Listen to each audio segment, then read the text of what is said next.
Hey guys, what's going on? It's Kevin here, and welcome back to another World of Tanks PC replay. Today's replay is of WildCrasher and his Tier 10 German heavy tank, the Mouse. He's on Sacred Valley on a standard battle, and the matchmaking is very, very good for himself, all the way down to Tier 7, those just being a couple of light tank and scouts. The majority here, though, is Tier 8, Tier 9, and Tier 10, and that's still very good for a Tier 10 vehicle. That's, just an obvious sign of very good matchmaking in general for this kind of a vehicle. But he's in his mouse, and you'll see here on Sacred Valley, there's definitely quite a few choke points, specifically in the north and in the south. And he's going to go to the one that's closest to his base because he's in a mouse, and he doesn't want to have to drive very far in this tank, which I believe is actually the heaviest tank in the game. It's not the slowest. I think that medal belongs to the T95, but it's definitely the heaviest if I am correct. So yeah, he's going to come down here. He's going to be doing a lot of damage. He's going to be absorbing and deflecting a lot of damage. And he's going to have himself a very, very, very good game. And to the people who are going to say, to any of you who do say this, that only reason he did so good was because he had this matchmaking that was pretty good. And yes, he probably wouldn't have done this well if it was all tier 10s.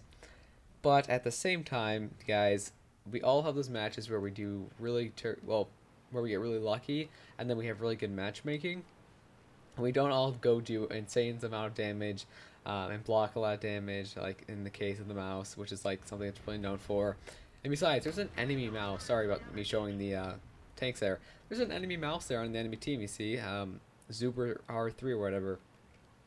That guy is not going to do nearly as much damage as this guy's going to do, or block it. So I want to show you guys this replay because I think it's very good, and I think it shows off a pretty good mouse player. Never played the mouse though, so I'm not going to act like I am the know-it-all when it comes to the mouse. So instead, I'll talk about the tank in itself, and sort of talk about the gameplay as it relates to what I'm talking about in terms of stats. And then eventually we'll just go completely over to the game because that's what you guys are here for. So, the Mouse, the tier 10 German heavy tank. What is it known for? It's known for its HP, its armor, 3000 HP. That is the best in the game. That's insane. The armor is very good as well. Just showing you guys the actual stats here. For the hull, we're 200 on the front, 185 on the side, and 160 on the back. For the turret, which is insane turret armor, 240 on the front, 210 on the side, and 240 on the front, 210 on the side, and 210 on the back. And if you guys look at it, actually, it's sloped at, I think that's 30 degrees. That's not something you really want to be facing. And I believe the KV4 is having trouble defending him too, which is kind of funny. And the front, of course, it's rounded and sloped. You don't want to be facing this tank at an angle, which is what people in the mouse like to do, because that's how you make its effective armor almost an automatic ricochet if you do it correctly. And let's see if WildCrasher can do that. Trust me, he does. But the gun, it really isn't that great. What I'm looking at here says it's mediocre. I don't know if it's mediocre. I haven't played in the tank itself. I think the armor and the HP make up for it completely. If you're in a choke point, you can find weak spots to make the lack of penetration work for you, and then use the armor to stall out. But in like a wide open map, yeah, it's gonna suck. But in choke points, I don't think it's that awful. But it's definitely not that great of a gun at tier 10. It's the 12.8 centimeter, penetration at 246, damage at 490, rate of fire at 4 rounds a minute, aiming time 2.3 seconds. Okay. I'll just take that as is. It's not that bad, but it's definitely not good at all. But at this point in the gameplay, like we mentioned earlier, he's going to be using that armor angling to be bouncing a bunch of shells. I know I'm talking a lot here, and as I'm talking, he's bouncing a lot of shells here. You have to remember, while I'm rambling on here about the tank stats, he's able to do a lot of deflection damage and damage in general. And he's angling his armor here because there is a T-34 up there who wants to get a shell into him. And while that's happening, this mouse in the middle of the two is in quite a poor spot. Now, good angling there. he's going to actually get the shell back up. Not using premium or anything. Knows where to aim. Looks like the enemy mouse over-angled a bit and gave him a bit more of a flatter surface than he wanted to. Gonna go for the angling again. Of course, you have to remember that he's in a choke point, so doing this is, you know, very, very effective and important. Tries to get a shell back into the enemy turret. That's not gonna happen at that angle, especially on the mouse. Just not gonna happen. But there is a weak spot in the front armor. It's sort of on the front lower plate from what I can see. It's just sort of, you can tell where it's at. He shoots directly at it.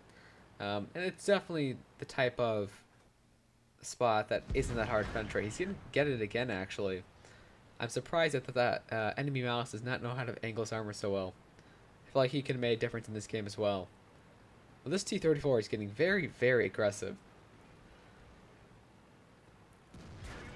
You, like, tried to ram him a second ago. I don't know why you would do that. Could you imagine, like, a bad chat going, like, 60 kilometers an hour at this thing? That'd be ridiculous. Would that be, like, an insta-death? I don't know. It depends on the ratio. But at this point in the game, you know, this is very important to have, you know, situational awareness of the reload time of the enemies and exactly what's happening. Because if you don't, in this scenario, you're going to be showing off flat surfaces of the mouse side, and that can be penetrated.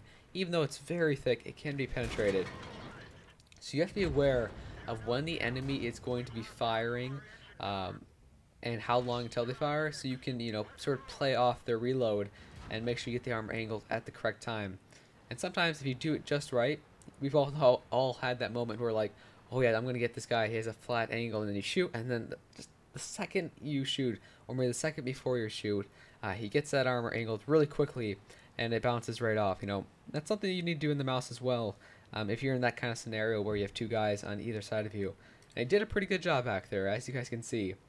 But at this point in the game, it's the mouse and the Borsig against the IS-4 and the Centurion 1.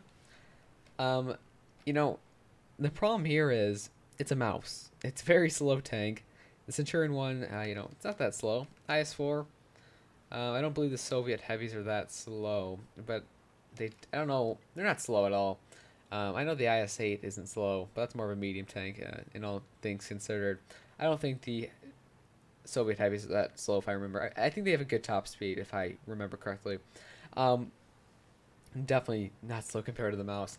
But at this point in the game, you know, he's got the decision of either going to his cap or going towards the enemy cap. And it's really up to him. He's doing very well so far. He's calling out now in the chat to go back to the base. And on the way, he sees the Centurion 1. Pretty lucky shot there. You know, it was, I don't know, kind of like a 50-50 chance of that shell going through. Or even connecting, excuse me. And it did go through. The second shot, though, was way out of hand. Definitely a big miss there. You know, he is loading APCR here. I'm not sure why. Maybe it is a crappy gun. Maybe he's so nervous that he doesn't want to not pen. I'm not sure. He's got 1,000 HP, though. That's 1,000 HP. Still has a third of it left. That's crazy. That is definitely crazy. But I believe I need to speed this up here, because I don't think anything's going to happen for a moment here. So let me just make sure I'm not wrong here. Okay, so the Borsig just died. And he's kind of flaming a chat. He said, GG, idiots. He's actually going to apologize after the game. I won't be able to show that, but he said he apologized. If he actually did, still, I wouldn't flame at people in the chat. It doesn't really help at all. Whatever. I don't know if he's justified to be mad at him. Maybe so. I don't know. But anyways, here we go. IS-4 right in front of him. He has a good angle here on the armor. He wants to make sure that he gets a good shot and planted solely in. Let's see if he does it. No, he doesn't, because he decided to move before he shot, which results in a shitty accuracy. So, shot misses. He's going to keep chasing down the IS-4. IS-4 tries to do what he can, but APCR, FTW. Yeah, okay. He really does not want to lose this game, as you guys can tell. 1v1 now. 4 minutes Did I say it was a fast replay? I feel like I might have said that. If I did, I'm sorry because it's not a fast game at all. A lot of action though. He's at 5 kills. He needs one more. The Centurion one left, of course. The thing is though, even though it is a Centurion, you have to remember, the mouse traverse speed in terms of hull and turret is extremely slow. So the Centurion gets around him and he gets to the back of the hull where it's the weakest, or like this. If he plays it right, he can get around him. Right here, he shot and then he lets the mouse reload or turn around rather. And I don't think I would have done that. I think I would just sped around the mouse at this point because I mean at this point of the game it's pretty much like not a very good choice to try to face off like this against him, against a mouse in a Centurion. I just don't really understand what was he thinking. Maybe he was just really nervous, just not very good. But he gets tracked here, or I think he got tracked, and it looks like this is going to be the end of him. Or maybe he was just giving his life up for the 10k damage. One of the two, and that's the game. 15-14, Top Gun. Let's go ahead and check out the stats here because it's pretty insane. Okay, Mastery Badge, Hand of God, Bruiser, Cool-Headed, of course, Steel-Headed, of course, High Caliber, of course, Top Gun, of course. 143,566 silver and 4,404 XP. That is insane. Of course, that's doubled for his first victory of the day. So the base XP was 2,936. That's still very good, all things considered. I don't know if that's doubled or not. I don't know. Either way, 9,890 damage done. Damage blocked by armor, 10,080. That is crazy. So congrats to WildCrasher, I believe his name was. Yes. Maybe don't flame next time so much, but still an amazing gameplay. Congrats to you. Hopefully you guys enjoyed this quick, not quick at all, this mouse gameplay. If you did, a like's always appreciated. If you didn't, leave some constructive criticism and a dislike if you want to. But that's about it from me, you guys. Hope you guys all have a great and safe day, and good luck on the battlefield.